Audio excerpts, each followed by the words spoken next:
សូមស្វាគមន៍មកកាន់ការវិភាគបាល់ទាត់គូពិសេសនៅក្នុងយប់នេះ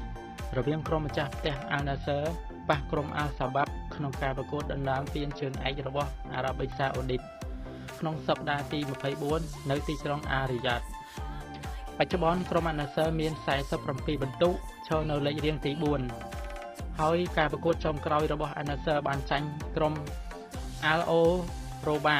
2-1 នៅក្រៅដីសម្រាប់ឯក្រុម Al Shabab វិញស្ថិតក្នុងចំណោមថ្នាក់លេខរៀងទី 6 មាន 39 ពិន្ទុក្នុងការប្រកួតក្រៅដី 11 លើកចុងក្រោយ Al Shabab ឈ្នះ 5 លើកចាញ់ 4 លើកនិងស្មើ 2 ការទស្សន៍ទាយរបស់ Admin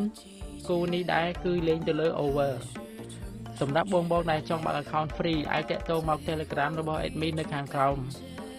លេងជាមួយ website online UFABet ដែលឈានមុខគេនៅអាស៊ីខ្ញុំបាទ Admin វិចិត្រសូមជម្រាបលាជួបគ្នានៅពេលក្រោយ